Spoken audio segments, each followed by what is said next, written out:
అర్హతైనప్పటికీ కూడా ఆయన ఉచితమైన కృప చేత ఇలాగా నిలబడి మరి వాక్యం చెప్పడానికి ఆయన ఇచ్చినటువంటి ఆధిక్యతను బట్టి నేను ఎంతగానో దేవుడిని స్తుతిస్తున్నాను. మరి మనం వచ్చినటువంటి నన్ను ప్రేమతో ఆహ్వానించినటువంటి అన్నయ్యకి నాకు ప్రత్యేకమైన వందనాలు చెల్లించుకున్నాను. ఇప్పుడు వచ్చినటువంటి సంఘానికి కూడా నాకు ప్రత్యేకమైన వందనాలండి, చెల్లెలకి అన్నయ్యలకి తమ్ముడందరికీ కూడా. మరి ఒక చిన్న లేఖన భాగాన్ని మనం చదువుకుని మన వాక్య పరిచయంలోనికి వెళ్దాం. ప్రియులారా, అపోస్తలుడైనటువంటి పేతురు గారు రాసినటువంటి మొదటి పత్రిక 5వ అధ్యాయము 7వ 7-8 వచనం.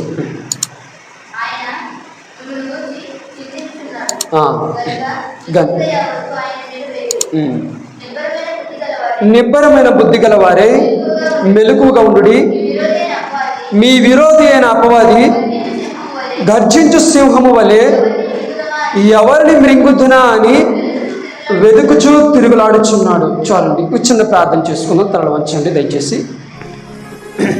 సాగించుకోవడానికి ప్రభువా మీరు మాకు తోడుగా ఉండి నడిపించమని మీ చేతులు నాకు చెప్పుకుంటూ యేసుక్రీస్తు వారి దివ్యమైన శ్రేష్టమైన నామంలో చిన్ని ప్రార్థన సమర్పించి పెట్టుకుంటున్నాం తండ్రి, ఆమేన్. మంచిది ప్రియులారా, చదవబడినటువంటి లేఖనంలో మరి అపోస్తలుడైన పౌలు గారు రాసినటువంటి మొదటి పత్రిక 5వ అధ్యాయం 8వ వచనంలో నిబ్బరమైన బుద్ధి గల వారే మెలకువగా ఉండుడి, మీ విరోధి అయిన అపవాది గర్జించు సింహము వలె ఎవరిని మృంగుదునా అని వెదకుచూ తిరుగులాడుచున్నాడు. ఇక చదవబడినటువంటి సందర్భం చూసినట్లయితే పేతురు గారి ఒక 5వ అధ్యాయం అంతా కూడా తన తోటి జతపని వారైనటువంటి సేవకులందరికీ కూడా చెబుతూ కొన్ని హెచ్చరికలు ఇస్తూ చెబుతున్నాడు.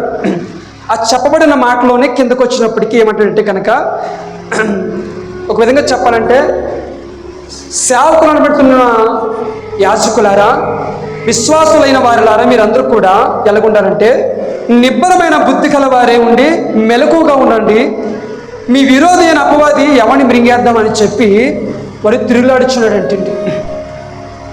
అపవాది ఈ లోకంలో ఎంతైనా సరే బలవంతుడండి. ఎందుకంటే ఈ లోకానికి అధిపతి ఎవరండి? అపవాదే. దేవుడు మనకి తోడుగా ఉండి నడిపిస్తాడు, కానీ ఒకవేళ అపవాదికి చోటిస్తే కనుక తీసుకెళ్ళిపోతాడండి ఖచ్చితంగా. అందుకే మీరు అపవాదికి చోటు ఇక్కడ అని చెప్పి యేసుక్రీస్తు ప్రభువారు 10 మార్లు శిష్యులకు చెప్పబట్టు మనం వింటూ ఉన్నాం. అలాగే శోధనలో మీరు ప్రవేశించుకున్నట్టు మెలకుగా ఉండి ప్రార్థించండి అని చెప్పి పదే పలుమార్లు యేసుక్రీస్తు ప్రభువు వారు మరి సంఘానికి, అలాగే వినుచున్నటువంటి జనాంగానికి, అలాగే శిష్యరికానికి కూడా చెప్పడం మనకి కనబడుతుంది. ప్రియులారా, ఎందుకు అపవాది మింగేస్తాడని చెప్పి ఎందుకు పదే సేవకులైన వారు మరి హెచ్చరించారు, అలాగే దేవుడు కూడా మనకి తెలియపరిచాడు అంటే కనుక, మనం ఈ లోకంలో జీవిస్తున్నాం కాబట్టి ఈ లోకంలో జీవిస్తున్నప్పుడు చాలా జాగ్రత్తగా జీవించాలి ప్రియులారా. ఎంత జాగ్రత్తగా జీవించాలంటే కనుక మన ఆత్మను మరలా దేవుని యొద్దకు వెళ్ళేంతవరకు కూడా జాగ్రత్తగా జీవించాలి. ఒకవేళ కొంతకాలము బాగా జీవించి కొంతకాలము మన ఇష్టానుసారంగా జీవించి ఒకవేళ ఈ లోకంలో పడిపోతే కనుక ఖచ్చితంగా అపవాది తీసుకెళ్ళిపోతాడండి. ఎక్కడ తీసుకెళ్ళిపోతాడంటే కనుక ఈ లోకంలో నరకపు అంచుల వరకు కూడా వాడు తీసుకెళ్ళిపోతాడు ఖచ్చితంగా. అలాగా ఒకసారి పరిశుద్ధ గ్రంథంలోంచి మరి ఈరోజు మనం ఎవరైనా ఒకవేళ అపవాదికి ఎవరైనా చోటు ఇచ్చినటువంటి ఒకవేళ మరి భక్తి కలిగినటువంటి వాడు కానీ, లేదంటే బైబిల్ ఉన్నటువంటి విశ్వాసే కానీ ఎవరైనా ఉన్నారేమో ఒకసారి ఒకరిని మనం ధ్యానించుకుంటూ మనం ముందుకు సాగుతూ వెళ్దాం ప్రియులారా. ఒకసారి మనం చూద్దాము. మరి పరిశుద్ధ గ్రంథంలో అలాగా మనకి ఎవరు ఉన్నారంటే కనుక ఒక వ్యక్తి కనపడతాడు. అపవాదికి చోటు ఇచ్చినటువంటి వ్యక్తి ఎవరున్నారంటే కనుక ఆయన మీకు బాగా తెలుసు. ఎవరన్నా గెస్ట్ చేయగలరా? ప్రైజ్ లార్డ్, హల్లెలూయా. ఎస్, తక్కువని చెప్పేశాడు అన్నయ్య. ఎస్, ఇస్కరియోతు గురించి ఈరోజు మనం కొంచెం డీప్గా మనం కొంచెం మాట్లాడుకుందాం ప్రియులారా. ఎందుకంటే ఇస్కరియోతు గురించి మనము చెప్పుకోదగ్గ వ్యక్తే. ఈ రాత్రికాల సమయం ముందు ఆయన గురించి మనం నేర్చుకోవాల్సిన వారమే ఉన్నాం.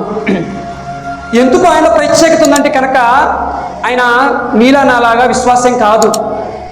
సాక్షాత్తు యేసుక్రీస్తు ప్రభు వారితో సహవాసం చేసినటువంటి వ్యక్తి. ఏంటండి?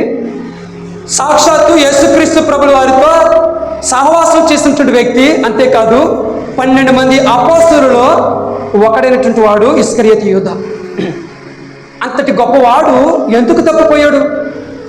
అసలు ఎందుకు తప్పిపోవడానికి గల కారణాలు ఏంటి? అపవాదికి ఎలా స్థానం ఇచ్చాడో మనము ఆయన గురించి కొన్ని ప్రాముఖ్యమైనటువంటి విషయాలు మనము జ్ఞాపకం చేసుకుందాం ప్రియులారా. ఒకసారి చూద్దాం. లూకా సువార్త అపోస్తలుడైనటువంటి డాక్టర్ లూకా గారు రాసినటువంటి 22వ అధ్యాయము 3వ వచనం చదవండి. అంతటా 12 మంది శిష్యుల సంఖ్యలో చేరిన ఇస్కరియోతు అనబడిన యూదాలో సాతాను ప్రవేశించును. కనుక వాడు వెళ్ళి ఆయనను వారికి ఎలాగో అప్పగించవచ్చును దానిని గురించి ప్రధాన యాజకులతోనూ అధిపతులతోనూ మాట్లాడని. చాలండి. అంతటా 12 మంది శిష్య సంఖ్యలో చేరినటువంటి ఇస్కరియోతు యూదా ఎవరు దూరారంటండి? సాతాను ప్రవేశించాడంటండి. సాతాను ప్రవేశించడానికి యేసయ్య పక్కనే ఉన్నాడు కదా. అసలు ఎలా దూరేశాడు అంటారు? యేసుక్రీస్తు ప్రభువు పక్కనే ఉన్నాడు, కానీ అయినా కూడా యేసయ్య పక్కనే ఉన్నా కూడా ఇస్కరియోతు యూదా అపవాదికి చోటు ఇచ్చాడండి. ఎలా ఇచ్చాడంటే దాని గురించి మనం చూసుకుందాం వివరంగా ఒకసారి. అది మత్తయి సువార్త 26వ అధ్యాయం 15-16 వచనం ఒకసారి చూడండి.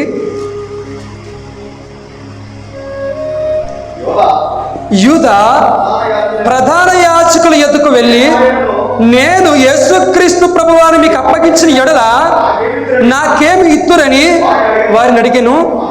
అందుకు వారు 30 వెండి నాణెములు తూచి వానికి ఇచ్చిరి. వాడు అప్పటి నుండి ఆయనను అప్పగించుటకు తగిన సమయము కనిపెట్టించుండెను. ఏంటండి? యూదా అపవాదికి చోటు ఇవ్వడానికి గల కారణం ఏంటంటే కనుక తనకున్నటువంటిది ఒక ఆశ ఉందండి లోకంలో. ఏంటంటే అది ధనాపేక్ష. యేసయ్యతో నడుస్తున్నాడు కదా, యేసయ్య చెప్పలేదా అంటే కనుక చెప్పాడు. ధనము సమస్త కీడికి మూలము. చాలా వచనాలు నేర్చుకున్నాడు, నేర్చుకోలేదని నేను అంటలేదు. మనలాగే ఆయన కూడా చాలా వచనాలు నేర్చుకున్నాడు, కానీ ఎందుకో అపవాదికి చోటు ఇచ్చేసాడు పిల్లలు. ఆయనకున్నటువంటి ఆశ ఏంటంటే కనుక యేసయ్య దగ్గరికి వస్తే ఏదో దొరుకుతుందని చెప్పి వచ్చారు. చాలామంది ప్రజలు ఎందుకు వచ్చేవారండి యేసయ్య దగ్గరికి? రోగాలు మాయమైపోతాయి, స్వస్థతలు వస్తాయి, దెయ్యాలు వెళ్ళగొడతాడని చెప్పి యేసయ్యని వెంబడించారు చాలామంది. కొన్ని వేల సంఖ్య మనం చూస్తే కనుక అతి తక్కువ మంది మాత్రమే యేసయ్యతో సహవాసం చేశారు. అందులో ప్రధానమైనటువంటి 12 మంది శిష్యుల్లో ఒక్కడైనటువంటి వాడు ఇస్కరియోతు యూదా. ఈయన గురించి కొంచెం వివరంగా మనం ముందుకు వెళ్దాం ప్రియులారా. ఒకసారి అది లూకా సువార్త 9వ అధ్యాయం ఒకసారి చూడండి. లూకా సువార్త 9 లేదా 10 అధ్యాయము 9వ అధ్యాయము 1 నుంచి 6 వచనాలు చూద్దాం ఒకసారి. ఆయన తన 12 మంది శిష్యులను పిలిచి సమస్తమైన దయ్యముల మీద శక్తిని, అధికారమును, రోగమును స్వస్థపరచు వరమును వారికి అనుగ్రహించి దేవుని రాజ్యమును ప్రకటించుటకును రోగులను స్వస్థపరచుటకును వారిని పంపెను. మరియు ఆయన, మీరు ప్రయాణము కొరకు చేతికరనైనను, జాలినైనను, రొట్టెనైనను, వెండినైనను, మరి దేనినైనా తీసుకుని పోవద్దు, 2 అంగీలు ఉంచుకునవద్దు. మీరు ఏ ఇంట ప్రవేశించుదురో ఆ ఇంటినే బస చేసి అక్కడి నుండి బయలుదేరుడి. మిమ్మల్ని ఎవరు చేర్చుకున్నారో ఆ పట్టణంలో నుండి బయలుదేరినప్పుడు వారి మీద సాక్ష్యముగా ఉన్నట్టుకు మీ పాద దూరి దులిపివేయడని వారితో చెప్పెను.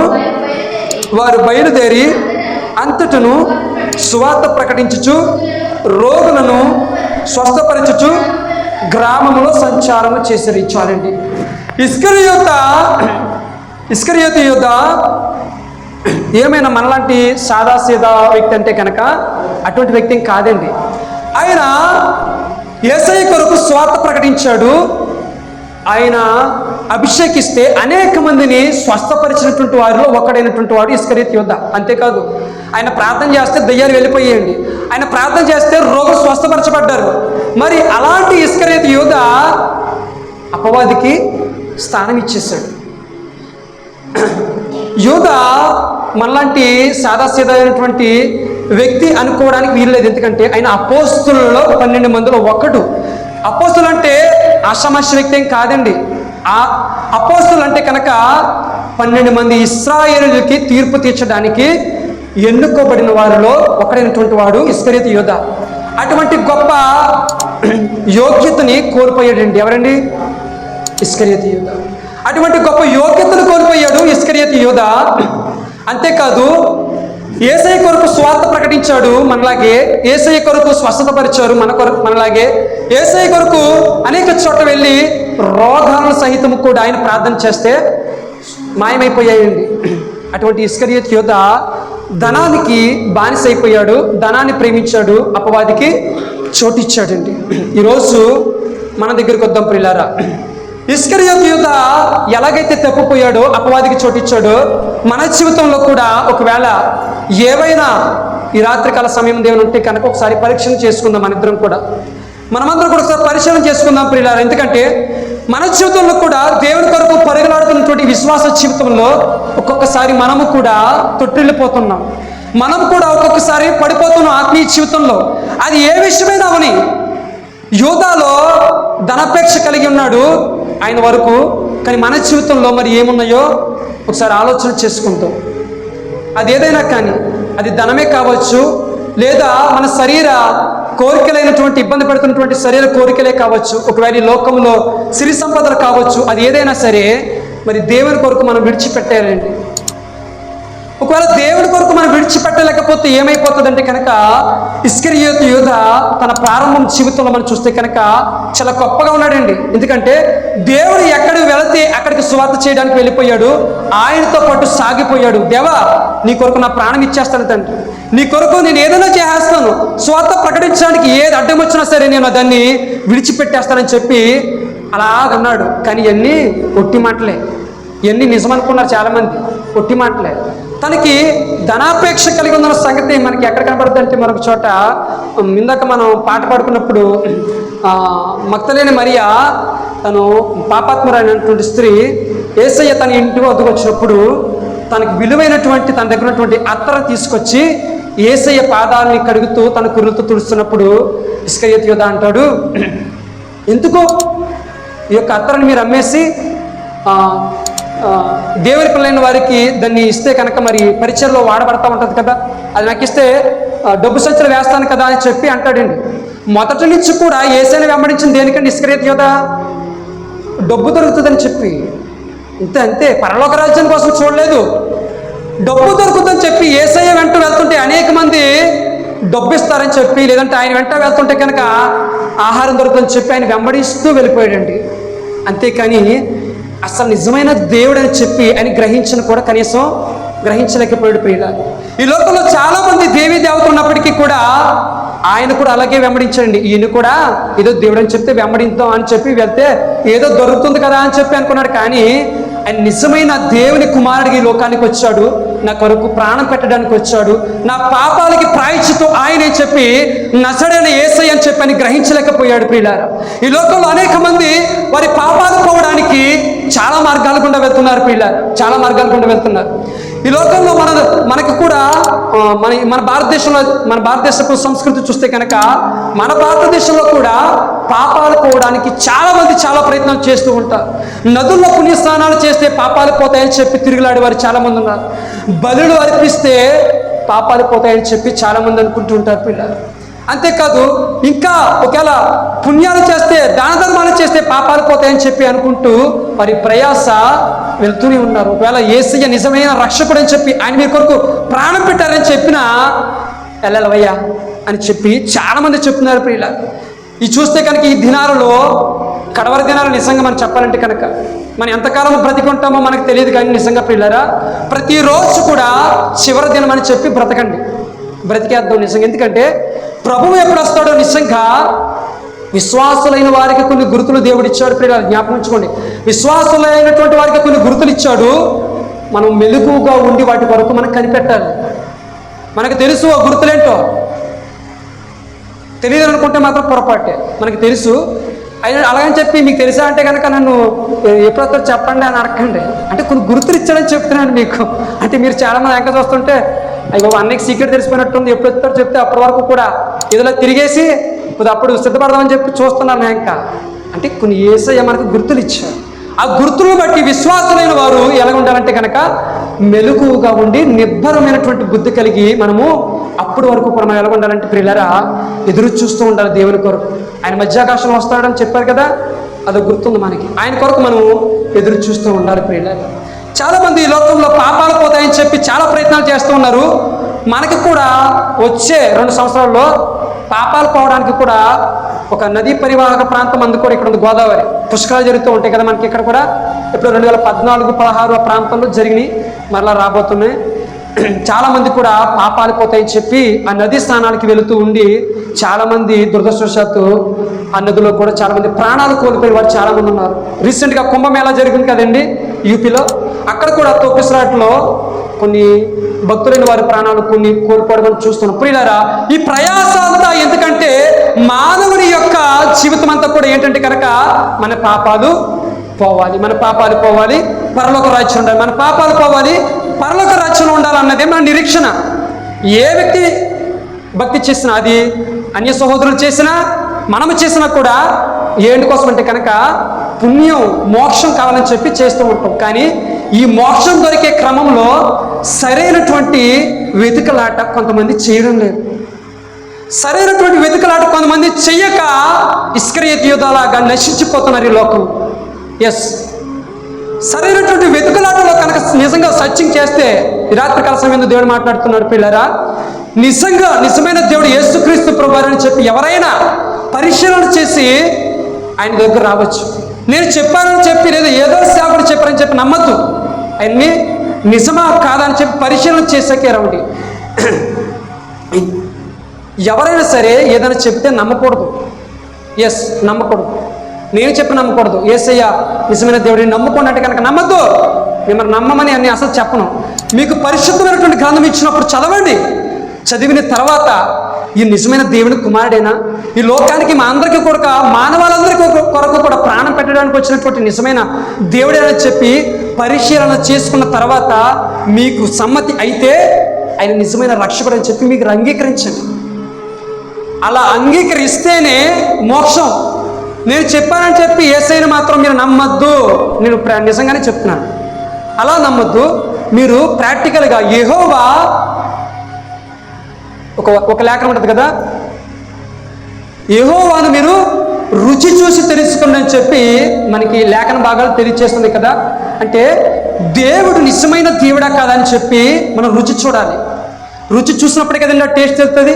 ఇప్పుడు మంచి ఆ చికెన్ కూర లేదా మటన్ కూర ఉన్నప్పుడు అందులోనూ ఉప్పు వేయలేదు అనుకోండి, ఎంత మంచి కూర అయినా మనకి ఏం తెలుస్తుందంటే రుచి తెలియదు, చప్పగానే ఉంటుందండి. అవునా కదా పిల్లారా? కదా, చప్పగానే ఉంటుంది. ఎస్, దేవుడు నిజమైన దేవుడా కదా అని చెప్పి రుచి చూసినప్పుడే తెలుస్తుందండి దేవుని యొక్క విలువ. ఆయన నిజమైన దేవుడా కదా అని చెప్పి ఏదో ఎవరో చెప్పారని చెప్పి నమ్మేస్తే కనుక నేను బైబిల్ పట్టిన ఎలాగొచ్చేసయ్యా ఎలాగొచ్చా అంటే కనుక ఏదో మా ఇంటి పక్కన చెప్పిన అలాగ రావద్దు. ఆయన చెప్పిన తర్వాత మీరు పరిశీలన చేయండి. పరిశీలన చేసిన తర్వాత నిజమైన దేవుడే కదా అని చెప్పి రండి. పరిశీలన చేయకోకుండా ఆయన నిజమైన దేవుడు అని చెప్పి మీరు విశ్వాసం ఉంచుకోకుండా ఒకవేళ వస్తే బైబిల్ గ్రంథంలో ఉన్నటువంటి అపోస్తలుడైనటువంటి ఇస్కరియోతు యూదా ఎలా తప్పిపోయాడో మీరు కూడా అలాగే తప్పిపోతారు. కొంతకాలం సాగినప్పటికీ కూడా మనము తప్పిపోయే అవకాశాలు పుష్కలంగా ఉన్నాయి. రుచి చూడాలి. ఎలా చూడాలండి? అనుదినము కూడా దేవుని లేఖనాలను మనం ధ్యానిస్తే దేవుని యొక్క టేస్ట్ ఏంటో తెలుస్తుందండి. వాక్యము ఎవరై ఉన్నారండి? ఎస్, దేవుడే ఉన్నాడు వాక్యం. కాబట్టి మనం దినము కూడా వాక్యం ధ్యానించినప్పుడు ఆయన యొక్క టేస్ట్ అంటే మనకు అర్థమవుతుంటుంది. ఒక్కొక్కసారి అనిపిస్తుంటుంది, ప్రభా ఈ గొప్ప వాక్యం నా జీవితంలో ప్రభా నాకు తెలియజేసినందుకు నీకు స్తోత్రం. ఒక్కొక్కసారి లేఖన చదువుతున్నప్పుడు ప్రియులారా ఆత్మలో పరవశించినటువంటి వారు గొప్ప దైవజనులు, గొప్ప విశ్వాసులు. నేను కూడా ఒక్కొక్కసారి దేవా ఈ వాక్యంతో మీరు నాతో మాట్లాడేందుకు స్తోత్రాలు తండ్రి అని చెప్పి ఒక్కొక్కసారి ఒక ఆదరణ కలుగుతుందండి. బాధలో ఉన్నప్పుడు ఒక ఆదరణ, ధైర్యం కోల్పోయినప్పుడు ఒక ఆదరణ. నిజంగా అది ఎలాగంటే కనుక రుచి చూస్తేనే తెలుస్తుందండి. టేస్ట్ చూస్తేనే తెలుస్తుంది. రుచి చూడకోకుండా మనకి తెలియదు కాక తెలియదండి. ఇంతకే నేను ఏం చెప్పాలనుకున్నానంటే, దినములు చాలా చెడ్డవిగా ఉన్నాయి. భయంకరమైనటువంటి దుర్దినాల్లో మనం ఉన్నామని చెప్పడానికి యవనస్తుల యొక్క మరణాలు మనకు సాదృశ్యంగా ఉన్నాయి. ప్రియులారా, 70 అధిక బలం ఉంటే 80. Today still never. అసలు ఆ చాయిస్ కూడా లేదు మనకి ఇప్పుడు. అనేక మంది యవనస్తులు దేవునితో సావాసం చేసిన వారే, పాటలు పాడిన వారే, దేవుని కొరకు స్వార్థ ఇదిగో మైకు పట్టుకుని పాటలు పాడుతూ స్వార్థ ప్రకటిస్తూ యేసయ్యే గొప్ప దేవుడు, నజరేయుడైన యేసయ్యే గొప్ప దేవుడు ప్రకటించిన వారు సహితము కూడా ఈ దినాలలో తప్పిపోతున్నారు. పిల్లారా, విశ్వాసులే కాదు, యాజకులు సహితం కూడా, ఏర్పరచబడిన వారు సహితం కూడా అపవాది ఏం చేస్తుందంటే కనుక మోసపుస్తుంది. ఎస్, మనమేమీ పెద్ద ఎక్కువేం కాదు, కానీ మోసపుచ్చుకోకుండా కూడా దేవుడు మనకి అనేక అవకాశాలు పరిశుద్ధ లేఖనాలు మనకి ఇచ్చాడు. ఎవరైతే భక్తులైన వారు ఎఫెసీయుల పత్రిక 6వ అధ్యాయం బైబిల్ తీద్దండి, టూకీగా చెప్తున్న మామూలుగా 6:11 మనం అక్కడ చూస్తే కనుక అక్కడ సత్యము, అక్కడ కొన్ని మాటలు చూద్దామా పిల్లలు ఒకసారి. ఎఫెసీ పత్రిక 6వ అధ్యాయం 11లో ఏమని రాయబడి ఉంటుంది కనుక, మీరు అపవాది తంత్రమును ఎదురించుటకు శక్తిమంతులగినట్లు దేవుడిచ్చు సర్వాంగ కవచమును ధరించుకోవాలంటే, సర్వాంగ కవచం అంటే కనుక నేను వివరించను, కానీ అక్కడ సత్యమును దట్టి నీతి అను మైమరును తొడుగుకుని సిద్ధ మనసును జోడు తొడుగుకుని విశ్వాసమును డాలు పట్టుకొని రక్షణను శిరస్త్రమును దేవుని వాక్యమును ఆత్మఖడ్గమును ధరించుకొని ఆత్మ వలన ప్రతి సమయమును ప్రతి విధమైన ప్రార్థనలు విజ్ఞాపన చేయొచ్చు. ఆ విషయమే సమస్త పరిశుద్ధుల నిమిత్తమును పరిపూర్ణమైన పట్టుదలతో విజ్ఞాపన చేయొచ్చు. మెలుగుకుండండి. ఇవన్నీ కూడా ఎలా ఉండి చేయాలంటండి, పండుకొని కాదు. చాలామంది, నేను అనే అంతటి వాడు కాదు, కానీ కొన్ని విషయాలు తెలిసినప్పుడు చాలా బాధేస్తుంది పిల్లారా. ఎందుకంటే ఈనాటి దినాలలో సేవకులైన వారు సహితం కూడా ఎలాగున్నారంటే, అపవాది ఎవరిని మింగేద్దామని చెప్పి చూస్తుంటే సేవకులైన వారు ఏం చేస్తున్నారో తెలుసండి, పండుకుంటున్నారు.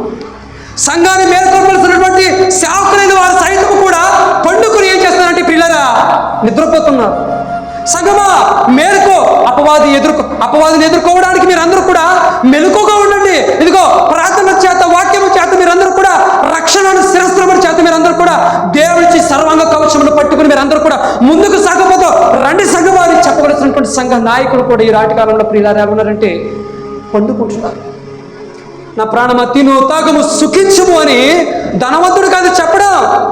ధనం ఎక్కువైపోయినటువంటి సేవకులు కూడా ఈరోజు వారి యొక్క నేను వారిని అనడం విమర్శించాలని కాదు, కానీ ప్రియులారా అలాగున్నారు నేటి సేవకులు.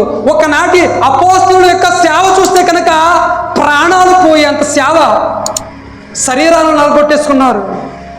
ఉపద్రవాలు, ఉపవాసాలు, జాగరాలు, వారన్నిటికీ కూడా అపోస్తలులు అంటారండి. నిజంగా అయినను సంఘములను గురించినటువంటి చింత నాకు దినదినము కూడా కలదు. ఈనాటి కాలంలో ప్రియులార సంఘాల గురించినటువంటి చింత దినదినము కాదు కదా, సంవత్సరానికి ఒక్కసారి కూడా రావడం లేదు. ఆ చింత లేదు. 100 మంది ఉన్నారు చాలు, ఐఎమ్ సేఫ్ పోషించడానికి.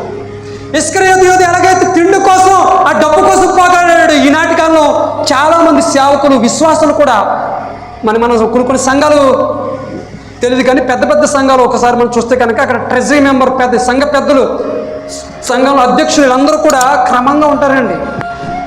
క్రమంగా ఉంటారు పిల్లారా. మంచిగా సేవ చేసేటువంటి సేవకులేమో ఉన్న చోట, నాయకులైన వారేమో వారికి అధికారం ఇవ్వరు. సేవకులు పోలేని చోట ఏమో విశ్వాసులేమో కొంచెం మాకు అవకాశం ఇస్తే మేము కూడా బలపడదాం కదా అనుకునేటువంటి విశ్వాసులుగానే ఉండిపోతున్నారు. సేవకులు బిషప్లు అయిపోతున్నారు. వాళ్ళు అవ్వకూడదని నేను అంటలేదు పిల్లారా, కానీ అవుతున్న వారిలో మాదిరి కనపడడం లేదు. అపోస్తలుడైన పౌలు గారు తిమోతిలో రాసినటువంటి పత్రిక ఒక మంచి మాట ఉంటుంది పిల్లలు, ఒక మాట చూపిస్తానండి. మొదటి తిమోతిలో రాసిన పత్రిక 1వ అధ్యాయము 16వ వచనంలో ఒకసారి పౌలు గారు తిమోతికి సేవ ఎలాగ చేయాలో నేర్పిస్తూ ఒక మాట చెప్తున్నాడండి. 16వ వచనంలో, అయినను నిత్య జీవము నిమిత్తము తనను విశ్వసింపబో వారికి నేను మాదిరిగా ఉండులాగున యేసుక్రీస్తు తన పూర్ణమైన దీర్ఘ శాంతమును ఆ ప్రధాన పాపి అయిన నా యందు కనపరిచినట్టు నేను కనికరింపబడతాను. ఏమని చెప్తున్నాడండి అపోస్తలుడైన పౌలు గారు? అయినను నిత్య జీవము నిమిత్తము తనను విశ్వసింపబో వారికి. తననంటే ఎవరండి? పౌలు గారినా, తిమోతి గారినా, లేదా వంశీ గారినా, రాజు గారినా? వీరిని కదంటండి. యేసుక్రీస్తు ప్రభు వారిని ఎవరైతే విశ్వాసం ఉంచి ముందుకు సాగాలనుకుంటున్నారో వారందరికీ కూడా ఎలా ఉండాలనుకుంటున్నట్టు పౌలు గారు మాదిరి. ఇది చాలా మంచి రాడికల్ వర్డ్. నిజంగా ఈ పదం చదువుతున్నప్పుడు నాకు రోమాలు ఎక్కపడి పిల్లలు. ఎందుకంటే నిత్య జీవము నిమిత్తము తనను విశ్వసింపబో వారికి, అంటే యేసుక్రీస్తు ప్రభు వారిని విశ్వసింపబో వారికి నేను మాదిరిగా ఉంటున్నాను. అంటే విశ్వాసుల గురించే కాదు, కానీ పౌలు గారు మాట్లాడేది అన్య సహోదరులు కూడా యేసయ్యని అనుసరించడానికి, విశ్వాసం ఉంచడానికి పౌలు గారు తన శరీరాన్ని అలగొట్టుకున్నాడు. వాక్యానికి ఎక్కడ విరుద్ధంగా జీవించడానికి వీల్లేదని చెప్పి యేసుక్రీస్తు ప్రభువారు ఎలాగైతే మాదిరి చూపించారో అంతే మాదిరి యేసుక్రీస్తు ప్రభువారు చూసి పౌలు గారు కూడా మాదిరి చూపించారు. ఈనాటి కాల దినంలో ఎవరైనా నశించిపోతారేమని చెప్పి ఒకవేళ వారి మాదిరి చూపించడానికి ఇష్టపడతారండి? ఇష్టపడుతున్నారా? నెవర్. ఎవడెలా పోతే నాకేంటి, అసలు మా ఇంటి పక్కనటువంటి వాడు నశించిపోతున్నాడనే బాధ కూడా విశ్వాసకి ఉండలేదు, సేవకులకి అంత మాత్రం కూడా ఉండలేదు. వాళ్ళే వస్తారండి. ఎప్పుడు మనం చేసింది ఏది? తన సువార్త ప్రకటించింది ఏది? తన కష్టాల్లో ఉన్నప్పుడు ఆదరించింది ఏది? తనకి ఎప్పుడైనా గాస్పల్ చేయడానికి కూడా మనం వెళ్ళలేదు కనీసం. అంటే కష్టాలు ఉన్నప్పుడు కనుక దేవుడు సంఘం నుంచి కొంత ధనం తీసుకెళ్ళి, అయ్యా మీరు కష్టంలో ఉన్నారు కదా అని చెప్పి మరి కొంత ప్రేమను కూడా ఎలా వస్తాడండి? ఎలాగొచ్చేస్తాడండి? ఒక ఆత్మను రక్షించడం అంటే అంత ఈజీయా? ప్రసవ వేదన చెందాడండి పౌలు గారు. ఏంటండి ప్రసవ వేదన అంటే పురుషులకంటే తెలియనటువంటి స్త్రీలకే బాగా తెలిసింది. ఆ వేదన అనుభవించిన వారికి తెలుస్తుందండి. నోటి మాట చెప్పడం కాదు, కానీ ఒక ఆత్మ రక్షించడం అంటే ప్రియులారా నిజంగా చాలా కష్టం.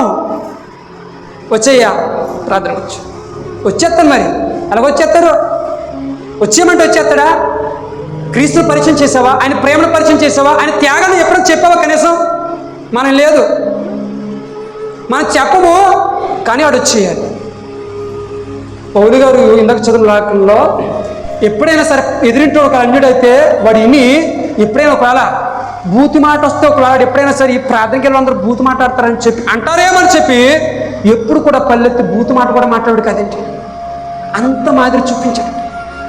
ఎక్కడైనా జగడాలు ఆడుతున్నారేమో చెప్పి ఈ క్రైస్తవులందరూ ఇంతేరా బాబా, ప్రార్థనకి వెళ్ళినప్పుడు ఏమో బైబిల్ దేవుడు అంటారు, కానీ ఇంటికి వచ్చిన తర్వాత ఏం నిజస్వరూపం చూడాలి, అమ్మలెక్కలతో దెబ్బలాటని చెప్పి ఇలాంటి వారి సైతం ఏమైనా అంటారని చెప్పి ఎప్పుడు కూడా కనీసం జగడమనేవాడు కదండి. ఎంత మాదిరి అంటే ప్రియులారా, కనీసం ఏలెత్తి చూపించడానికి ఏ లోపం కూడా లేదండి పౌలు గారు. అంతగా పౌలు గారు తన మాదిరి చూపించాడు పిల్లలు. నిజంగా చాలా విలువైన మాట పిల్లలు. ఈనాటి కాలంలో ఒక అన్యులు ఈనాటి కాలంలో ప్రభువుని నమ్ముకోలేకపోవడానికి గల కారణం క్రీస్తు ప్రేమను మనము చూపించలేకపోవడమే.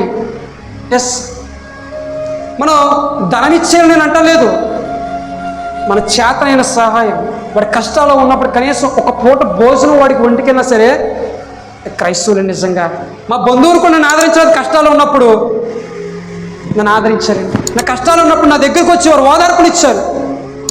3 రోజులు మా కుటుంబంలో ఒకరు చనిపోతే 3 రోజులు వాళ్ళు వచ్చి మమ్మల్ని పలకరించేవారండి. భోజనం చేశారని చెప్పి దగ్గర తినిపించేవారని చెప్పి, అయ్యి బాబు, అదే ప్రేమ, క్రీస్తు ప్రేమ అంటే. మనకు చేతనైన సహాయం, మనమేమి ఆడ ₹1,00,000 అప్పునని చెప్పి మీరు ₹1,00,000 అప్పిచ్చేయకండి, అదే అంటలేదు. మీరు ఇవ్వగల స్థాయి ఉంటే నిజంగా ఇవ్వండి, నేను కాదంటలేదు. మీరే కష్టాలు ఉన్నప్పుడు తనకు అప్పు చేసి కష్టాలు తెచ్చమని అంటలేదు, కానీ వారి కొరకు ప్రార్థన చేయాలి. ఆ పాపి ఆ ఆత్మ రక్షించబడాలని చెప్పి మనం దినదినము కూడా ప్రార్థించాలి. పోయాలి అపవాది ఎవరిని మృంగేద్దామని వాడు ఎలాగ కళ్ళు అప్పించుకుని చూస్తున్నాడు. నిజమే, యవనస్తుల్ని చాలా టార్గెట్ చేస్తున్నాడు పిల్లలు, సేవకుల్ని చాలా టార్గెట్ చేస్తున్నాడండి అపవాది. నిజం, ఎందుకంటే ఒక విశ్వాసిని గ్యాలములు ఉంటుంది, గ్యాలములు చెరువులో కనుక కారులో కనుక గ్యాలములు తిని చేపలు వస్తాయండి, ఎన్ని వస్తాయి? ఒక చేపే పడుతుంది. మరి చెరువులో ఒక్కొక్కసారి వలలేస్తారండి, ఎన్ని పడతాయండి? విస్తారంగా పడతాయి. వల వేస్తున్నప్పుడు విస్తారంగా పడినటువంటి చేపలు ఎవరో తెలుసా? మనమే. అందుట్లో సేవకుడు కూడా ఉంటాడు. ఒక సేవకుడిని ఒక్కసారి ఆత్మీయ జీవితంలోంచి ఒక ట్రాక్ అలా తెప్పిస్తే సంఘం చెదిరిపోతుంది. ఎస్, ఎందుకంటే సేవకునికి ఉన్నటువంటి గొప్ప సాక్ష్యం తెలుసా? విశ్వాసకు ఉన్నటువంటి గొప్ప సాక్ష్యం తెలుసా? Personal life. తన వ్యక్తిగతమైనటువంటి జీవితం బహిరంగంగా ఒకసారి సాక్ష్యం కోల్పోయాడా అంతే, అవుట్. ఇక దేవుని మందిరానికి రాడు, రమ్మన్నా సరే ఇంకా రాలేడు వాడు. ఎందుకంటే అపవాది ఏ ముఖం పెట్టుకుని వెళ్తారో నువ్వు ప్రార్థనకి, నువ్వు చేసిన ఘనకార్యం తెలుసా, నువ్వు చేసిన పాడి పని తెలుసా అని నిన్ను గద్దిస్తూ ఉంటాడు, పొడుస్తూ ఉంటాడు, దెబ్బ పడుతూ ఉంటాడు. నిజంగా ఈ మాట అనకూడదు నిజంగా అని పిల్లరా. ఆడు ఇలా గిచ్చి గిచ్చి గిచ్చి అంటున్నప్పుడు అంటాడు, నిజంగా మనకు అనిపిస్తుంది అప్పుడు, నిజమే కదా, సంఘంలో నేను చేయకుండా పని చేశాను, ఇంకే మోకం పెట్టిన అతని చెప్పి వాడు దేవునికి దూరం అయిపోతూ ఉంటాడు, అపవాదికి దగ్గరైపోతూ ఉంటాడు. అపవాదిగాడు పట్టేశాడు. పట్టేసిన తర్వాత వాడు ఊరుకుంటాడా? వాడికి అపవాది యవనస్తులను టార్గెట్ చేసినప్పుడు ప్రాముఖ్యమైనటువంటి విషయాలు చెప్తాను మీకు. ఒకటి, యవన కాలం ఉన్నప్పుడు యవనేచ్ఛను బట్టి వాడికి ఏం చేస్తాడంటే కనుక పురుషునికి స్త్రీని పరిచయం చేస్తాడండి. స్త్రీని పరిచయం చేస్తాడు. చూడరు అమ్మాయిని ఎంత బాగుందో, లవ్ అడేమంటాడండి, లవ్ చేయి అంటాడండి. లవ్ చేసినంతసేపు బాగానే ఉంటుంది ప్రియులారా. జరిగినటువంటి యథార్థమైన సంఘటనలు మీ ఎదుట కొన్ని పెట్టాలని నా ఆశ. లవ్ చేయమన్న తర్వాత బాగానే ఉంటుంది. వాళ్ళు లవ్ చేసిన తర్వాత ఏమవుతుందంటే ఆఖరికి కొంతకాలం అయిన తర్వాత చట్టాపట్టలు వేసి తిరుగుతారు, ఏదో అయిపోద్ది మొత్తం మీద. ఆఖరికి పెళ్లి చేసుకుంటాకి కొంతమంది సిద్ధపడతారు, కొంతమంది అయితే పెళ్లి చేసుకోకుండానే విడిపోతారు, అది వేరే విషయం. అటు పెద్దవారు ఇటు పెద్దవారు ఒప్పుకున్న తర్వాత వారు ఏం చేస్తారంటే కనుక కొంతమంది ధైర్యంగా లేచిపోయి వెళ్ళిపోతారు. ఓకే, కొంతమంది ఏమి చేయని పరిస్థితిలో ఆ అమ్మాయి సర్వస్వం అనుకుంటారు, ఈ అబ్బాయి సర్వస్వం అనుకుంటారు. ఆఖరికి అమ్మాయి తల్లిదండ్రులు ఏదో కొంచెం నచ్చ చెప్పి ఎవరిని పెళ్లి చేసేస్తారు. ఇక్కడ ఉన్నటువంటి యవనస్తుడు పాపం దేవుని మందిరానికి వచ్చినటువంటి యవనస్తుడే ఆఖరికి ఏమవుతాడంటే కనుక ఏమీ చేయనటువంటి నిస్సహాయ స్థితిలో ఉన్నవాడు మరిచిపోతానికి ఏం చేస్తాడండి? అన్నయ్య బాగా చెప్పాడు ఏంటి, సరదాగా వాటర్ తాగుతూ మొదలెడతాడు కదండి. ఏ వాటర్? మందు తాగడం మొదలు పెడతాడు. ఈ మందు తాగడం మొదలుపెట్టిన తర్వాత వాడు ఏం చేస్తాడంటే కొంతకాలం బాగానే వెళ్తుందండి, సరదాగా కొంచెం తాగుతూ ఉంటాడు. ఎరా ఎందుకురా ప్రార్థన అనేసో, రారా ఏదో పోతే పొందలేరు అమ్మాయి, మంచి అమ్మాయిని చూసి పెళ్లి చేస్తుంటే కనుక మర్చిపోలేకపోతున్నాను మావయ్య అంటాడు. ఏమంటాడు? మర్చిపోలేకపోతాడు. కొంతకాలం అయిన తర్వాత మరీ డీప్గా అమ్మాయి పెళ్ళి అయిపోయిందని వార్త చెప్తుంది వీడికి. ఇది సరదా చెప్పలేదు, జరిగింది మా ఊర్లో చెప్పాను మీకు, యథార్థంగా జరిగింది. మర్చిపోలేకపోతున్నాను అంటున్నాడు. అమ్మాయి పెళ్ళి అయిందన్న వార్త వినగానే వీడు కొంచెం తాగేవాడు, మర్చిపోవడానికి పాపం పగలనగా రాత్రనగా తాగుతూ రోడ్ల మీద పడిపోతూ ఇల్లుని కూడా మర్చిపోయి శ్మశానాల్లో ఎక్కడో తాగిన చోట పడిపోయి తన జీవితాన్ని కొలాప్స్ చేసుకుంటాడు. కొంతకాలం అయిన తర్వాత వాడు ఏమన్నాడు తెలుసా? ఒరే ముందు మానేరా, ఇంతకనే ఇలా తయారయ్యి ఒకప్పుడు బైబిల్ ఎట్టుకుని అందంగా సువార్త చేసావు కదా, ఏంటో నీ జీవితం అంటే కనుక మానేరు అనుకుంటున్నాను కానీ మానలేకపోతున్నాను అంటున్నాడు. ఏంటండి? శరీరానికి ఆ వ్యసనం ఏదైతుందో మొత్తం అలవాటు చేసిన తర్వాత మానేయాలని అనుకుంటున్నా సరే మానలేకపోతున్నాడు అండి. ఎందుకంటే నీ శరీరానికి చిన్నప్పటి నుంచి మనం ఎక్కువగా తినేది ఆహారం ఏంటండి? మనం ఏంటంటాం ఎక్కువ ఏంటి? రైస్ ఎక్కువ తింటాం. నాతో సైడ్ వెళ్తే కనుక వాళ్ళు మనలాగా చావలు తినరండి, అంటే బియ్యం ఇది తినరు. వాళ్ళు ఎక్కువ తింటారు తెలుసా? చపాతీలు. మీరు ఎన్ని తింటారండి చపాతీలు? 2 కానీ 3 కానీ అలా 15, 18, 20 కూడా తినేస్తారు. నా పక్కన గుజరాత్లో నేను వర్క్ చేయడానికి వెళ్ళినప్పుడు అదే ఫస్ట్ టైం జుట్టు అంతా అక్కడ పడిపోయింది నాకు. వేడికి అలవాటు లేదు, చిన్నప్పటి నుంచి బియ్యం ఇది మన చావలు తినడం అలవాటు. అక్కడికి వెళ్ళిన తర్వాత చపాతీలు 2-3 తినేప్పటికి ఆకలేసి కొడిపిండిపోయింది. వాడేమో 14-15 తినేసేవాడు. ఎలా తిన్నారా బాబా అంటే కనుక నాకు గంటల ఆకలేసేసింది. మళ్ళా ముందేమో కొడుకు నిండినట్టుండేది, తర్వాత మొదలెట్టిన తర్వాత ఆకలిసేసేది. కొడుకు మార్చుకుని తినివ్వండి. అక్కడ ఫుడ్ వెరైటీగా ఉంటుంది. ఇంతకేమో పొద్దున్న టిఫిన్ ఏంటి అనుకున్నారు? ఇక్కడ ఇడ్లీయో దోశ పూరి ఉంటుంది. అక్కడ ఏమి ఉండదు, ఒక టీ బిస్కెట్ అంతే. పొద్దున్న 5 రూపాయలు టీ తెచ్చుకోవడం, బిస్కెట్ పెట్టుకుంటూ తినడం అంతే. డ్యూటీకి వెళ్ళిపోయాడు. టిఫిన్కి వెళ్ళాలంటే 7-8 కిలోమీటర్ల అవతలకి వెళ్ళాలి, దొరకదు. మా దేశాల విలేజ్ ఎంత లోపలికి ఉంటుంది, లోపలికి వెళ్ళాలి. అలా ఉంటుంది అనమాట. ఇప్పుడు మీ జగనన్న కాలనీ నుంచి సెంటర్కి వెళ్ళాలంటే ఎంత దూరం? 1 కిలోమీటర్ ఉంటుందనియా ఈజీగా. అంత దూరం ఉంటుంది అనమాట సెంటర్కి వెళ్ళాలంటే. మేము అక్కడి నుంచి ఆటో కట్టించుకుని వెళ్ళాలి. మందాసన్ అని చెప్పి సిటీ, అక్కడికి వెళ్తే అక్కడ కూడా ఏమైనా పూరి దొరుకుతారుకున్నారా? ఉండదు. పిల్లలు తింటారు కదా ఏయో కొమ్ములు, అవి ఇస్తారన్నమాట. అవి పూరి కూరలా ఉంటుందంట, అందరూ ముంచుకొని తినాలి. అటువంటి పరిస్థితి అనమాట అక్కడ. అలాగుండేది అనమాట. ఎందుకు చెప్పారంటే, మనము శరీరానికి ఆహారము చపాతీలు అలవాటు చేస్తే కనుక అదే అడుగుతుంది. ఇంకోటి అలవాటు చేస్తే కనుక త్వరగా తీసుకుని చాలా టైం పడుతుంది. చపాతీలు అలవాటు చేస్తే చపాతీ తీసుకుంటుంది. చావల్ అంటే రైస్ని అలవాటు చేస్తే రైస్ని తీసుకుంటుంది. అలాగా మందు అనేది ఒక వ్యసనం, స్లో పాయిజన్. ముందు తెలియదు, ముందు స్లోగా తాగుతాడు వాడు. తర్వాత పక్కన అంటాడు, నువ్వు 2 క్వార్టర్లు తాగేస్తావు అయినా నిలబడిపోయారా అంటాడు. నిజమేనా? ఇంకోటి చెప్పండి రా అంటాడు. అడు ఏదో అనుకుంటాడు. యవ్వన కాలంలో ఏదో ప్రెస్టీజ్గా తీసుకుని నేను కాబట్టి అనుకుంటాడు. స్ట్రాంగ్ ఉన్నాడు. కాస్త కొంతకాలం అయిన తర్వాత హాస్పిటల్ కింద తర్వాత వాడు అంటాడు, డాక్టర్ గారు, నాన్న నీ కిడ్నీలు కొంచెం పని చేస్తలేదు అంటాడు. ఏంటంటే కనుక నీ లివర్లో కొంచెం పని చేస్తారంటే ఏంటంటే కనుక నువ్వు ముందు ఎక్కువ తాగడంతో పాడైపోయి ఉంటాడు. నిజంగా ముందు తాగిన వాళ్ళు అలా చివరి స్టేజ్ ఒకవేళ మనం చూస్తే కనుక హాస్పిటల్లో చూడాలి, 1-2 కూడా వాళ్ళ ప్యాకెట్ వేసుకుని తిరగాలండి. నిజం. ఇక జీవితంలో కిడ్నీ డ్యామేజ్ అయిందంటే కనుక, లివర్ కనుక కంప్లైంట్ వచ్చిందంటే కనుక వాడికి యూరిన్ వెళ్ళడానికి ఉండదు, ప్యాకెట్ పట్టుకుని వెళ్ళాల్సింది ఎక్కడికి వెళ్ళినా. ఇంక పర్మనెంట్ అనమాట. ఇంకా అంత ఘోరమైన స్థితిలో ఉంటారు హాస్పిటల్కి. నిజంగా తాగే వాళ్ళని తీసుకెళ్ళి హాస్పిటల్లో 4 రోజులు తిప్పాలనుకుంటాను నేను ఒకసారి. ఎందుకంటే ఆయన చూస్తేనే మారతాడు, ఉత్తప్పుడు మారడు. అలాగా మా గ్రామంలో ఒక యవనస్తుడు ఒక అమ్మాయిని ప్రేమించాడు. పాపం నిజంగానే ప్రేమించాడు, చాలా సిన్సియర్గా. పాపం శరీరానుసారమైనటువంటి ప్రేమ కాదు కానీ ప్రేమించాడు. పెళ్ళైపోయిన తర్వాత నన్ను మోసం చేసిందని చెప్పి చాలా విపరీతమైన తాగుడికి బానిస అయిపోయిన తర్వాత ఆఖరికి ఆ మందు తను వశపరుచుకుంది. ఆఖరికి ఒకరోజు అదే మందు తాగుతూ డ్రైవింగ్ చేస్తూ లారీని గుద్దేసుకుని చనిపోయారండి. 2 యవనస్తులు అకాలమైనటువంటి మరణము చెందారండి.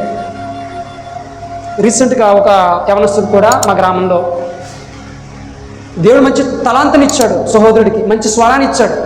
నేనంటే కొంచెం గొంతుకుని ఒక పాట పాడేప్పుడు పోతుంది, చాలా నాకు కొంచెం ఇబ్బంది, త్రోట్ ఇన్ఫెక్షన్ ఉంది. కానీ సహోదరుడు పాడతాడు. అంబేద్కర్ జయంతి వస్తే ఆడే ముందు ఉంటాడు, క్రిస్మస్ వస్తే ముందు ఆడే ఉంటాడు, ఊళ్ళో డ్యాన్స్ వేయాలంటే ఆడే ముందు ఉంటాడు, అన్నింటిలో ఉంటానంటాడు. కానీ తన ప్రారంభ జీవితం చాలా మంచిగా వెళ్ళింది. కానీ ముగింపు జీవితం దగ్గరికి వచ్చేటప్పటికి తను కూడా రోడ్ యాక్సిడెంట్లో చనిపోయాడండి. నైట్ 12 గంటలకు వస్తుంది. చాలా బాధాకరమైన విషయం. యవనస్తుడు 25 సంవత్సరాలు నిండుకోకుండానే చనిపోయాడు. పిల్ల చివరికి వచ్చేటప్పటికి ఒక మాట చెప్పొచ్చలేదు, కానీ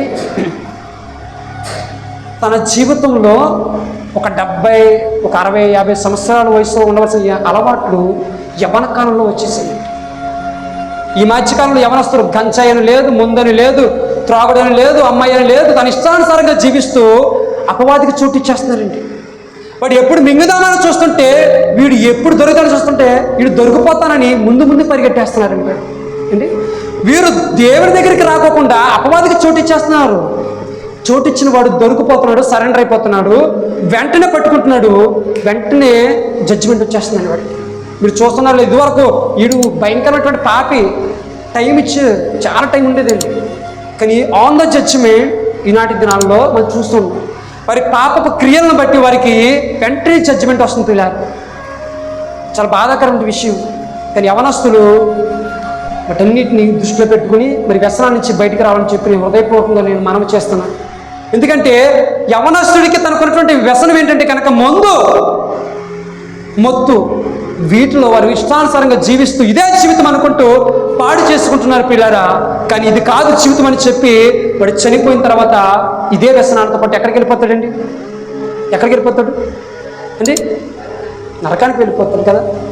ఎంత బాధ తెలుసా? యేసుక్రీస్తు ప్రభువారు తన ఉచితమైన కృపచేత ప్రాణం పెట్టినటువంటి అమూల్యమైన రక్తం తన కొరకు కార్చితే ఆ పాపాల క్షమాపణ పొందుకున్న తర్వాత కూడా మరలా నేను పాపం చేస్తానని వెళ్ళిపోతే ఎవరేం చేస్తారండి? హెబ్రీ రాసిన పత్రికలో మాట ఉంటుంది, బుద్ధిపూర్వకంగా మనం పాపము చేసిన ఎడల పాపములకు ఇరక బలి ఉండదని చెప్పి దేవుడు చెప్తాడండి. అంటే క్షమిస్తాడు. నీకు బ్రతికి ఉండి ఒకవేళ దేవుని దగ్గరకు వచ్చి దేవుని క్షమించంటే కనుక క్షమిస్తాడు, కానీ ఆ పాపానికి శిక్ష కూడా ఉంటుంది. ఈ భూమి మీద ఖచ్చితంగా నేనైనా నువ్వైనా మనమందరం ఎవరైనా సరే తెలిసి పాపం చేస్తే ప్రియారా జడ్జిమెంట్ ఉంటుందండి. ఈ భూమి మీద క్రైస్తవుడికి, భూమి మీద మాత్రమే క్రైస్తవుడికి జడ్జిమెంట్. క్రైస్తవుడికి ఉన్నటువంటి గొప్ప ధన్యత ఏంటంటే కనుక ఇక్కడ మాత్రమే జడ్జిమెంట్ ఉంటుంది. చనిపోయే ముందు వాడు కనుక మారు మనసు పొంది చనిపోయి ఉంటే కనుక దేవుణ్ణి ఖచ్చితంగా వాడు కలుసుకుంటాడు. క్రైస్తవుడికి ఇచ్చిన గొప్ప ధన్యత. ఎందుకంటే చూడకపోయినా నిజమైన దేవుడు అని చెప్పి ఈయనని చెప్పి గుర్తెరిగి మనము ఈయన వెంబడిస్తున్నాం. ఈ విశ్వాసాన్ని మీరు విడిచిపెట్టద్దు పిల్లలు. ఇక్కడ వారి దినాలు మనం ఉన్నాము, చాలా బాధాకరమైనటువంటి విషయాలు మనం వింటూనే ఉన్నాం ప్రియులారా. కానీ అపవాది ఎవరిని మింగేద్దామని చూస్తుంటే చాలామంది అపవాదికి స్థానం ఇస్తూ చెడిపోతున్నాం. అలా కాకుండా మనమందరం కూడా ఎలా ఉండాలంటే కనుక ప్రభువు మనకు సహాయం చేస్తూనే ఉంటాడండి. అదే పేతురు రాసిన పత్రిక 1వ అధ్యాయం 5వ అధ్యాయం 10వ వచనంలో, తన నిత్య మహిమకు క్రీస్తునందు మిమ్మల్ని పిలిచిన సర్వకృపానిధియు దేవుడు కొంచెము కాలము మీరు శ్రమపడిన పిమ్మట తానే మిమ్మల్ని పూర్ణులుగా చేసి స్థిరపరిచి బలపరచును. ఏంటంటే కొంచెము కాలము మీరు శ్రమపడిన పిమ్మట తానే మిమ్మల్ని పూర్ణులుగా చేస్తాడంటే. ఈ లోకంలో విశ్వాసాలైనటువంటి మనందరికీ కూడా కొంతకాలం ఏముంటాయంటండి? శ్రమలు ఉంటాయి. ఏదో ఒక శ్రమ ఉంటానే ఉంటుందండి. నాకు ఎంత బాగుంది అనుకున్నాను, ఏదో రాంగ్ స్టెప్ వేసాను అనిపిస్తున్నా, జస్ట్ అనిపిస్తున్నా. అంటే క్రైస్తవుడిగా మనం ఏదో ఒక విషయంలో తప్పుపోయే అవకాశాలు ఉంటాయంటే కనుక దేవుని చిత్తాన్ని ఎరగకోకుండా మనం ఒకవేళ ముందుకు సాగిపోతే ఖచ్చితంగా మనము అపవాదికి చూపించినట్టు. దాన్ని బట్టి మనము ఏమైపోతామంటే కొంత శిక్ష కూడా మనం అనిపిస్తూ ఉంటాం. ఈ శిక్ష గురించి కాదు కానీ చెప్పేది, దేవుడిచ్చే శిక్ష కూడా మనకు ఉంటుందండి. అంటే క్షమించాలి. దేవుడు మనకిచ్చే శ్రమలు కూడా ఉంటాయి. ఆత్మీయ జీవితంలో ఎదిగేటప్పుడు కొన్ని శ్రమలు వస్తూ ఉంటాయి, కొన్ని ఉపద్రవాలు వస్తాయి, కొన్ని ఇబ్బందులు వస్తాయి, ఇరుకులు వస్తాయి, శోధనలు వస్తాయి. వీటన్నిటిని కూడా జయించడానికి కూడా దేవుడే తన కృపని మనకి ఇస్తాడు. వాటన్నిటి కొరకు కూడా మనం ఏం చేయాలంటే కనుక ఎదురు చూడాలి. ప్రభు నన్ను ఓదారుస్తాను అన్నాడు అని విశ్వాసంతో మనం ముందుకు సాగినప్పుడు, ఆయన మీద నిరీక్షణతో మనం ముందుకు సాగినప్పుడు దేవుడు ఖచ్చితంగా మనకి సహాయం చేసేవాడిగా ఉన్నాడు. ఈలోగా మన కంగారు పడిపోయి నా శ్రమలు పోతలేదు, నా ఇబ్బందులు పోతలేదు, నా అప్పులు పోతలేదు అని చెప్పి ఎవరు కూడా రాంగ్ డెసిషన్స్ మాత్రం తీసుకోకూడదు. దేవుడు నమ్మదగిన వాడు అని ఖచ్చితంగా కార్యాలు చేస్తాడు. ఆయన ఎందుకు విశ్వాసం ఉంచిన వారు ఎంత మాత్రం కూడా ఆయన త్రోసివేడు ప్రియులారా. కాబట్టి నేను ముగిస్తున్నాను. ఇస్కరియోతు యూదా తన జీవిత కాలంలో ఒకసారి తన ముగింపు జీవితం చూస్తే కనుక అపోస్తలుల కార్యములు 2వ అధ్యాయంలో తన మరణం ఎలా ఉందో చూద్దాం ఒకసారి. అపోస్తలుల కార్యములు 1వ అధ్యాయము 18వ వచనం. ఈ యూదా ద్రోహము వలన సంపాదించిన రోకలనిచ్చి ఒక పొలము కొనెను. అతడు తల క్రిందులుగా పడి నడిమికి బద్దలైనందున అతని ప్రేగులని బయటికి వచ్చింది. ఎంత భయంకరమైనటువంటి మాట తెలిసింది. ఎందుకంటే దేవుడితో నడిచినటువంటి వ్యక్తి తప్పిపోయాడంటే ఒక ధనం విషయంలో మరి మనం ఎంత జాగ్రత్తగా ఉండాలి దినాల ప్రియులారా. అపవాదికి తన చోటు ఇచ్చేసాడు. తనలో ఉన్నటువంటి ఒక మైనస్ మనకు కనపడింది. మరి మన జీవితంలో ఎన్ని మైనస్ ఉన్నాయో ఒకసారి మనం పరిశీలన చేసుకోవాలి. మరి ఎందుకంటే ఒక్కొక్కరి జీవితంలో ఒక్కొక్కటి ఉంటుందండి, బలహీనత ఖచ్చితంగా ఉంటుంది. ఆ బలహీనతను బట్టి అపవాది మనల్ని చీతి చెండాడేస్తూ ఉంటాడు వాడు. ఖచ్చితంగా అది ఒక స్త్రీ విషయం కావచ్చు, డబ్బు విషయం కావచ్చు, ఒకవేళ ధన విషయం కావచ్చు, ఒకవేళ అది ఈ లోకపరమైనటువంటి అధికారం కావచ్చు, ఏదైనా వాటెవర్ ఏదైనా కూడా మనం చాలా జాగ్రత్తగా ఉండాలి. దేవుని కొరకు వాటిని కూడా మనం ఏం చేయాలంటే విడిచిపెట్టేవారు ఉండాలి ప్రియుల. ముగింపు జీవితం చూస్తే కనుక యోధా యొక్క జీవితం దేవునితో పాటు హతసాక్షి అవ్వవలసిన వాడు, ఆ గుంపులో ఉండవలసిన వాడు దేవుని కొరకు. ఆఖరికి ఉరి వేసుకొచ్చింది. చాలా బాధాకర విషయం కదండి. ఒక క్రైస్తవుడు ఉరేసుకుని చచ్చిపోయాడంటే వినడానికి కూడా చాలా బాధ కదా. ఎందుకంటే అతనికి దేవుడిచ్చినటువంటి ఆయుష్ కంటే ముందుగా అలా చనిపోతే నరకానికి వెళ్ళిపోతాడండి. చావు తనంతటి తానే రావాలి, కానీ ఎంత మాత్రం కూడా ఆత్మహత్య చేసుకోకూడదు. ఆత్మహత్య అనేది ఒక పిరికి చర్య అని మనకి లోపల సామెత ఉంటుందండి. అది చేసుకోకూడదు. ఒకవేళ రోడ్డు మీద వెళ్తున్నప్పుడు ఏదైనా లారీ గుద్దిందా, దేవుని స్తోత్రం, మంచి పైన, దానికి ఏం బాధపడక్కర్లేదు. మన దేవుళ్ళు ఉంటూ ప్రాణాలు ఎలా పోయినా పర్వాలేదు ప్రియులారా. అంతేకాని కష్టాలు ఎక్కువైపోయాయని చెప్పి ఇంక చావే దీనికి శరణం అని చెప్పి ఎంత మాత్రం కూడా మనము అనుకోకూడదు. దేవుడు నమ్మదగిన వాడు, తగిన సమయం మనకు సహాయం చేయగలిగిన వాడు. కాబట్టి ఆయన మనము విశ్వాసం ఉంచుతూ ముందుకు సాగిపోదాం. ఈరోజు మనలో కూడా ఇది లోపాలు ఉంటే కనుక సరి చేసుకుంటూ ముందుకు సాగుదాం. అట్టి కృపాటి భాగ్యం దేవుడు మనందరికీ కూడా దయచేయను గాక. ఆమె తలలో వచ్చండి, చిన్న ప్రార్థన చేసుకుందాం. సజీవుడు అయినటువంటి మా ప్రభువా,